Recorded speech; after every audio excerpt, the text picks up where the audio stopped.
You don't need no education. Teacher, leave them kids alone. Welcome to Teacher's Pod. Alright. Yeah. How are you? Okay, hello daw. Teacher's Pod. Hindi ko alam kung ano ng page ito. Hindi na rin ako nag-follow. Kape tayo, mga kaibigan. Yan, malapit na. Sigurado pala. Dun sa mga kasama natin dyan na mga teachers. Tignan nga natin ito. Mga kasama nating mga teachers dyan na magsaserve. Kailan ba sila magsaserve? Sa May 12 election. Congratulations. Buti pa kayo. Buti pa kayo sa akin. Wala. Hindi tayo magsaserve eh. Kaya kawawa tayo ngayon. Wala tayong pambili ng gatas. Yan, so sa mga kasama nating teachers, magsaserve sa election. Okay. Yan, good luck sa inyo. Be safe po, especially dun sa mga areas na may mga anong tawag dun? Yung mga violence. Paano ba sabihin yung kasi? Election-related violence? Yeah? Yun ba? Hindi ko alam.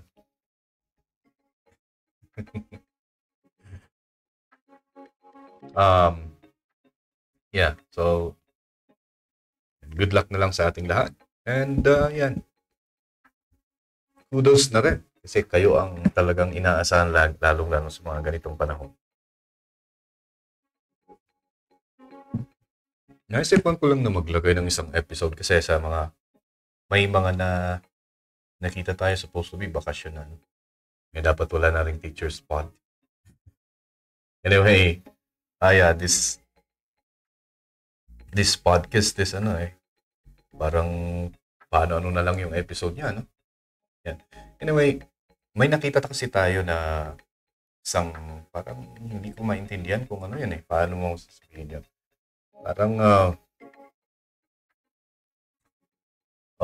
resulta ng census kung saan nakita na napakalaki ang bahagdan. ang total of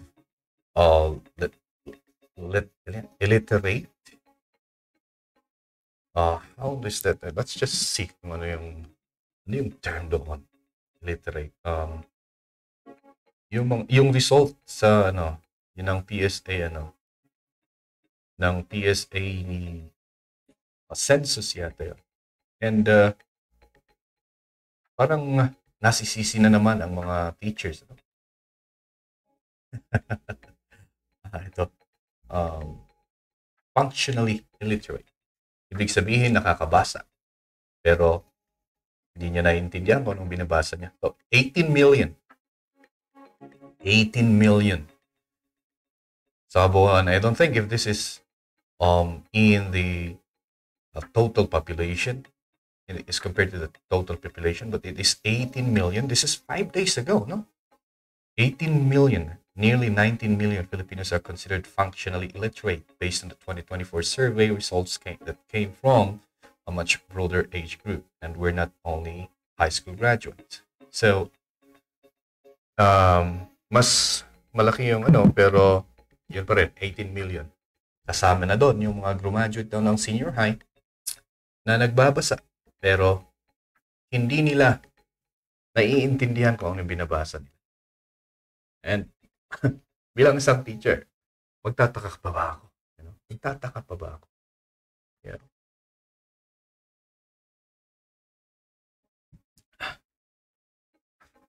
Medyo medyo nakakasama ng loob.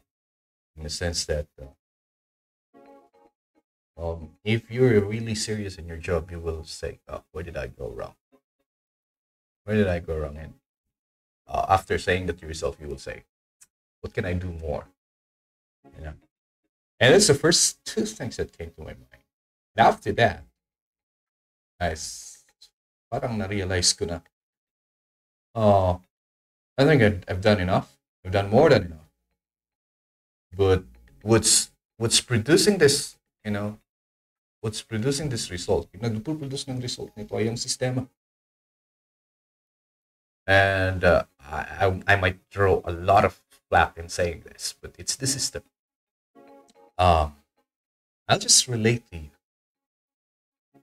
Ang isang experience ko. I mean, yeah, experience. Let's say experience. Personal experience ko regarding this. Okay. So, paano ba naman kasi nakapasa? Yung sinasabi natin, tinitingnan ka natin as functionally illiterate. Nabasa man o hindi, pero hindi niya naiintindihan ang binasa niya. Ngayon, paano ba yung nakagraduate? Yun ang unang-unang iisipin natin. Paano ba siya graduate? Paano? How? And then may lumalabas ngayon yung mga mass promotion, things like that. Which is, if you're going to, kahit kalkalin nyo ang guidelines ng DepEd, wala kayong makikita na mass promotion thing. No child left behind. There is, but then you still, yung sinasabi lang naman is you have to, you gotta tutukan nyo yung bata para hindi siya maiwan. Ganun. But in the case na mass promotion, pasa, wala. But then, this is how it happens. And this is related to my story. I have a seminar. Yeah, basta seminar. Wherein one school head told us that if a person, because my belief, and this is just me, is that, say for grade 1 people, if you cannot read, you should stay. You should not be promoted. If you cannot read, kung hindi ka makabasa, you should not be promoted. Period. Why? Because the activities or the lessons, competencies that you will be encountering when you go to grade 2 requires you to be able to read. Kailangan mong mabasa yun. So, kung hindi ka makabasa, stay in grade 1. Prerequisite yan eh. Requirement yan eh. Requirement. That's my stand. So, if you cannot read, stay there. Because, say for example, like I say, parang ganito lang yan. Okay? You were carrying something. Okay? And at the end of the line, you should be able to, like, you're carrying those things, right? Those boxes. And at the end of the line, you should be able to distribute all those boxes and leave it before going to another step. Right? Now imagine this. You're carrying this, you have boxes there, now you're trying to distribute it there, but then, okay, all those things that will take those boxes are gone and you were not able to submit yours. So you have to carry that box and go to level 2. Now in level 2, you have to carry another boxes. Now, the load that you're carrying is a lot heavier than your classmate. So you'll be having a hard time coping up, catching up. And for sure, okay, you will not be able to catch up. That means that you will get a heavier load when you go to another level. Now let's remove those boxes. Let's change it to competencies. Okay, while you're going to your journey as a grade 1, if one competency, say for example, reading, is not accomplished by you or you failed there, okay, the competencies, and then you will carry that one. Your inability to read, you will carry that when you go to level 2.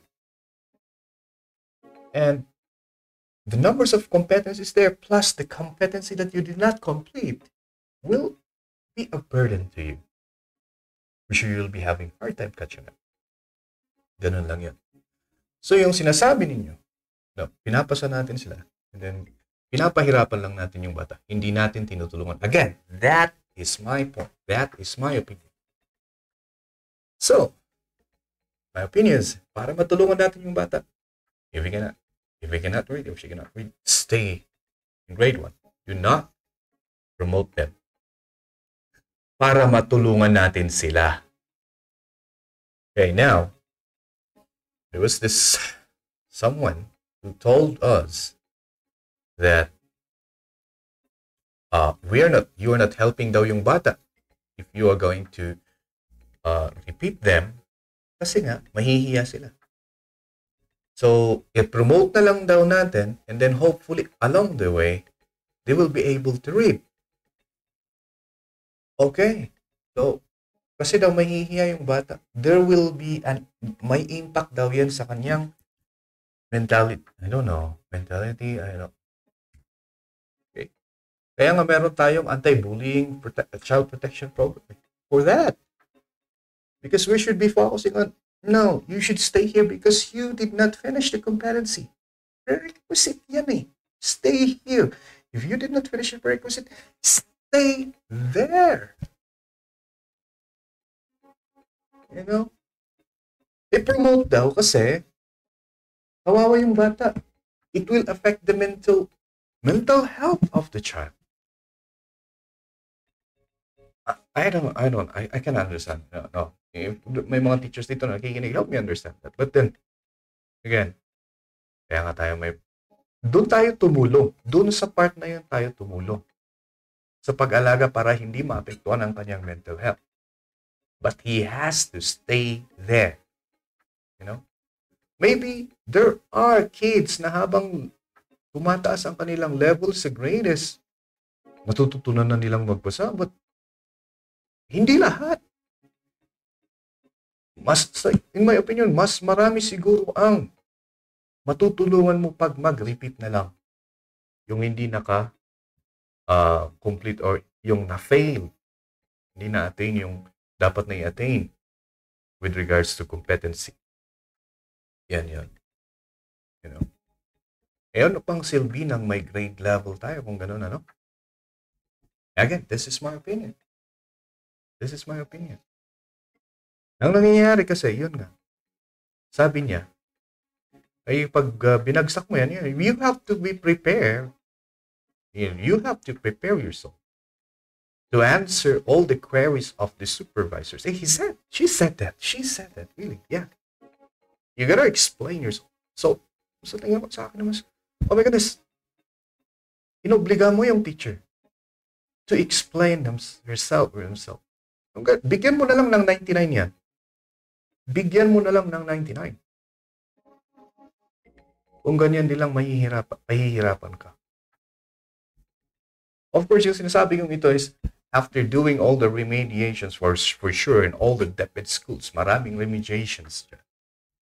Right? There are remediations na ginagawa. After school programs na ginagawa to help the child read.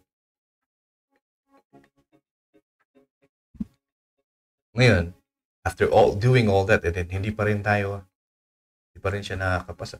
We have no choice. Really. Ang problema nga lang is parang yun nga, you're being threatened.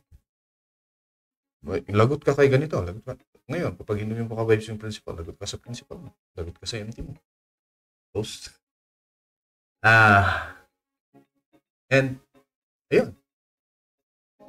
Iniipit mo yung teacher. So, anong gagawin ni teacher? Kaya remedyohan na lang para pumasa. And same culture goes all throughout those levels. And mangilan-ngilan na lang siguro yung mga matatapang na teacher. Oops, no, you stay there. Mangilan-ngilan na rin. At kung meron man, gagawin niya lang yan first year of his or her job and then later. Kasi naiipit sila. You know? So yung sinasabi ko na minsan kasi ginagawang ayuda ang promotion, which is not right. It's not supposed to. You know? Kung yung sinasabi nila, yun nga, yung isang number one daw na ano is, baka kasi mag-self-harm, kasi bumagsak. Doon tayo papasok at tumulong sa kanila. You know? Kasi mas mahirap yun, I think eh. Mas mahirap. Ang gagawin mo ng gano'n, ipopromote mo lang siya ng mas mahirap yun. And ito yung magiging resulta. Okay? Result natin sa PISA exams. Resulta ngayon ng PSA survey, census. You know? And I don't know kung meron bang ibang factor, pero yun ang number one na factor na nakikita natin. Diba? And I think yun ang dapat na maayos. Abuti na lang dito sa amin sa Cordillera. Is talagang mahigpit din ang aming regional director. Shout out to Apo, Dr. Ma'am Carino. Talaga namang sabi niya, no read, no move. Right? So, yeah, we're following that. And as shown in the result of the survey, though 12% is a big number again, but that is in the different provinces of the Cordillera. The 12% sa Cordillera ang functionally illiterate. And I know that the Deputy Cordillera is working on that. 12% is big number pa yan. Pero yun pa rin, yung dapat na tingnan. Okay. Hindi mo tinutulungan ng bata kung binibiyayaan mo ng pagpasa na kahit hindi naman siya dapat pumasa. Mamaya, lalabas yan sa TikTok. I don't know if these teachers have watched the TikTok video of the child na nagsabi na, guys, pumasa ako nang wala akong ginagawa. Huwag nating antayin yun. You know? Parte ng trabaho natin ang, measure the ability, and if kulang, or if the guy needs help, as reflected by the grade, help. But then after all the help that you gave, kulang pa rin, then you got no choice. You gotta go do it again. And that's how life is, diba? That's how life is. We're, those things, tinuturuan natin ng character din yung mga bata. That they have to work hard, Iba rin baliktad yung tinuturo mo sa kanila kapag pinapasa mo ng alam. Alam din niya yan Kapag nga tanga pinmas, bakit kaya ako pumasa nang hindi ako marunong magbasa, no? Sabihin na niya yan So magiging pabanjing-banjing na lang yan sa buhay. Kasi parang nasanay niya na sa school life niya. Pero as early as in their school life, tinuturuan natin sila to work hard. Lahat ng bagay na kailangan nilang makuha, they gotta work for it. Then we're training a responsible individual in the future. So yun lang naman ang sa akin. Yun lang ang aking opinion. At yan na naman ang isang episode ng Teacher's Pod. If you like this kind of podcast, please do follow us in Spotify. Okay, my co-host here is Mr. Gurong Magsasaka, John Irvin Kissing. And perhaps in the near future, we'll be having an episode together with Gurong Magsasaka. Yeah. And abangan din ang mga episode na si Gurong Magsasaka ang mag-host. That's it for now. And thank you for listening.